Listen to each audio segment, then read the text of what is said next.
ಮಂಗಳೂರಿನ ಆಳ ಸಮುದ್ರದಲ್ಲಿ ಮೀನುಗಾರಿಕಾ ಬೋಟ್ ಮುಳುಗಡೆ ಆಗಿದೆ. ಭಾರತೀಯ ಕೋಸ್ಟ್ ಗಾರ್ಡ್ನಿಂದ 6 ಜನ ಮೀನುಗಾರರನ್ನ ರಕ್ಷಣೆ ಮಾಡಿದ್ದಾರೆ. ಕೋಸ್ಟ್ ಗಾರ್ಡ್ಗೆ ಸೇರಿದ ಸಚೇತ್ ಹಡಗಿನಿಂದ ರಕ್ಷಣಾ ಕಾರ್ಯ ನಡೆಯಿತು. ಮಂಜುಮಾತಾ ಹೆಸರಿನ ಮೀನುಗಾರಿಕಾ ದೋಣಿ ಮುಳುಗಡೆ ಆಗಿರೋದು. ಮೀನುಗಾರಿಕೆ ವೇಳೆ ಸಮುದ್ರದಲ್ಲಿ ಬೋಟ್ಗೆ ನೀರು ನುಗ್ಗಿ ಅನಾಹುತ ಆಯಿತು. ಸುರತ್ಕಲ್ ಕರಾವಳಿಯಿಂದ 33 ನಾಟಿಕಲ್ ಮೈಲು ದೂರದಲ್ಲಿ ಅವಘಡ ಆಗಿರೋದು. ದೋಣಿಯಲ್ಲಿ ಇದ್ದವರನ್ನ ಭಾರತೀಯ ಕೋಸ್ಟ್ ಗಾರ್ಡ್ ಸಿಬ್ಬಂದಿ ರಕ್ಷಣೆ ಮಾಡಿದ್ದಾರೆ. ಮೀನುಗಾರರನ್ನ ರಕ್ಷಿಸಿ ಮಂಗಳೂರು ನವ ಬಂದರಿಗೆ ಕರ್ಕೊಂಡು ಬಂದಿದ್ದಾರೆ ಸಿಬ್ಬಂದಿ. ದೋಣಿಯಲ್ಲಿದ್ದ ಎಲ್ಲ 6 ಮಂದಿಯನ್ನ ಸುರಕ್ಷಿತವಾಗಿ ತಂಡ ರಕ್ಷಣೆ ಮಾಡಿದೆ. ಮಂಗಳೂರಿನ ಆಳ ಸಮುದ್ರದಲ್ಲಿ ಮೀನುಗಾರಿಕಾ ಬೋಟ್ ಮುಳುಗಡೆ ಆದಂತಹ ದೃಶ್ಯ ಇದು.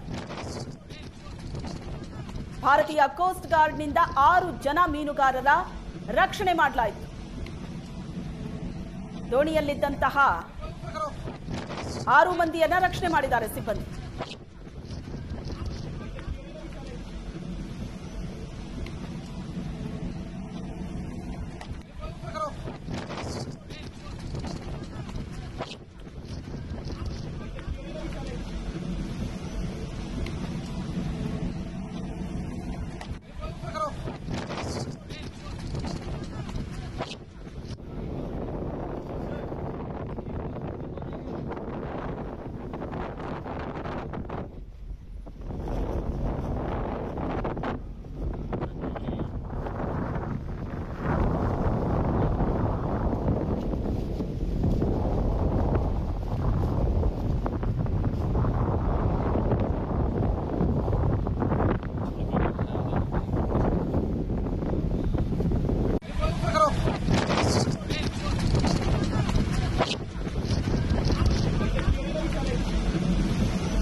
ಡೀಟೇಲ್ಸ್ ಅನ್ನ ಕೊಡ್ತಾರೆ ನಮ್ಮ ಪ್ರತಿನಿಧಿ ಭರತ್ರಾಜ್ ಸಂಪರ್ಕದಲ್ಲಿದ್ದಾರೆ. ಭರತ್ರಾಜ್, ಮಳೆಗಾಲ ಇದು, ಮಳೆ ಸ್ವಲ್ಪ ಕಡಿಮೆ ಇದೆ ನಿಜ, ಆದ್ರೂ ಆಳ ಸಮುದ್ರದಲ್ಲಿ ಮೀನುಗಾರಿಕೆ ಮಾಡೋ ಹಾಗಿಲ್ಲ, ಆದ್ರೂ ಬೋಟ್ ಆಳ ಸಮುದ್ರಕ್ಕೆ ಇಳಿದಿದೆ, ಮುಳುಗಡೆ ಆಗಿದೆ. ಹೇಗೆ ರಕ್ಷಣೆ ಮಾಡ್ಲಾಯ್ತು ಈಗ? ಶ್ವೇತಾ, ಹೌದು, ಈಗಾಗಲೇ ಮಳೆಗಾಲದ ಹಿನ್ನೆಲೆಯಲ್ಲಿ ಮುಂದಿನ ಜುಲೈ ಅಂತ್ಯದವರೆಗೂ ಕೂಡ ಮೀನುಗಾರಿಕೆಯನ್ನ ನಿಷೇಧ ಹೇರಲಾಗಿದೆ. ಆದ್ರೆ ಕರಾವಳಿಯಲ್ಲಿ ಮುಂಗಾರು ಪ್ರವೇಶ ಆಗಿದ್ರು ಕೂಡ ಮುಂಗಾರು ಕ್ಷೀಣಿಸಿರುವಂತ ಕಾರಣದಿಂದಾಗಿ ಒಂದಷ್ಟು ಜನ ರಿಸ್ಕ್ ತೆಗೆದುಕೊಂಡು ಮೀನುಗಾರರು ಆಳ ಸಮುದ್ರದ ಮೀನುಗಾರಿಕೆಗೆ ತೆರಳುತ್ತಾ ಇರುವಂತದ್ದು. ಪ್ರಮುಖವಾಗಿ ಇದು ಕೇವಲ ಮಂಗಳೂರು ಭಾಗ ಅಷ್ಟೇ ಅಲ್ಲ, ಉತ್ತರ ಕನ್ನಡ ಭಾಗದಿಂದ ಆಗಿರ್ಬೋದು ಅಥವಾ ಉಡುಪಿ ಭಾಗದಿಂದ ಆಗಿರ್ಬೋದು, ಅಥವಾ ತೀರಾ ಇತ್ತೀಚೆಗೆ ಅಂದ್ರೆ ಗಡಿ ಭಾಗ ಕಾಸರಗೋಡು ಭಾಗದಿಂದ ಕೂಡ ಮೀನುಗಾರಿಕೆಗಾಗಿ ಈ ಭಾಗಕ್ಕೆ ಬರ್ತಾ ಇದ್ದಾರೆ. ಹಾಗಾಗಿ ಆಳ ಸಮುದ್ರದಲ್ಲಿ ಮೀನುಗಾರಿಕೆ ನಡೆಸ್ತಾ ಇರುವಂತಹ ಸಮಯದಲ್ಲಿ ನಿನ್ನೆ ಕಳೆದ 2 ದಿನಗಳಿಂದ ಒಂದಷ್ಟು ಇಲ್ಲಿ ಮುಂಗಾರು ಚುರುಕು ಪಡ್ಕೊಂಡಿದೆ. ದೊಡ್ಡ ಪ್ರಮಾಣದ ಮಳೆ ಅಲ್ಲದೆ ಇದ್ರೂ ಕೂಡ ಸಮುದ್ರ ಭಾಗದಲ್ಲಿ ಅದು ಮಳೆಯ ಪ್ರಮಾಣ ಅಂದ್ರೆ ವಿಂಡ್ ಪವರ್ ಹೆಚ್ಚಾಗಿರುವಂತ ಕಾರಣದಿಂದಾಗಿ ಅಲ್ಲಿ ಒಂದಷ್ಟು ಮಳೆಯ ಪ್ರಮಾಣ ಕೂಡ ಹೆಚ್ಚಾಗಿರುವಂತದ್ದು. ಇದರಿಂದಾಗಿ ಆ ಒಂದು ಭಾಗಕ್ಕೆ ಮೀನುಗಾರಿಕೆಗೆ ತೆರಳಿದಂತಹ ಒಂದು ಮೀನುಗಾರಿಕಾ ಬೋಟ್ ಸಮುದ್ರದ ಮಧ್ಯೆ ಅವಘಡಕ್ಕೀಡಾಗಿರುವಂತದ್ದು. ಇದರ ಪರಿಣಾಮವಾಗಿ ಅದರ ಒಳಭಾಗಕ್ಕೆ ನೀರು ಬಂದಿದೆ.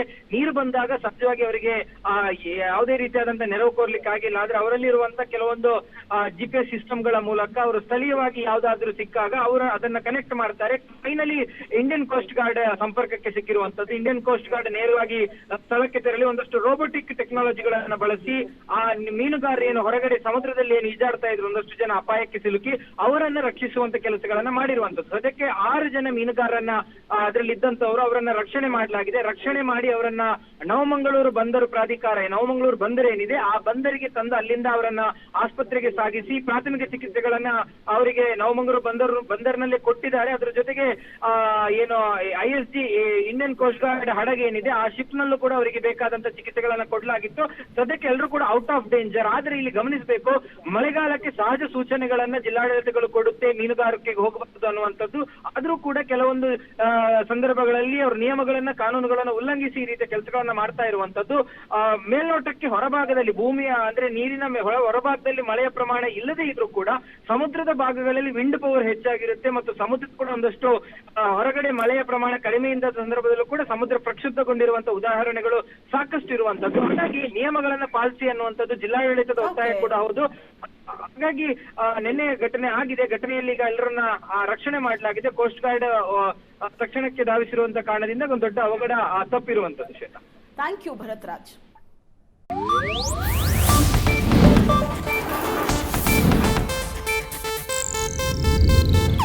ಇದು ಏಷ್ಯಾನೆಟ್ ನ್ಯೂಸ್ ನೆಟ್ವರ್ಕ್ ಪ್ರಸ್ತುತಿ.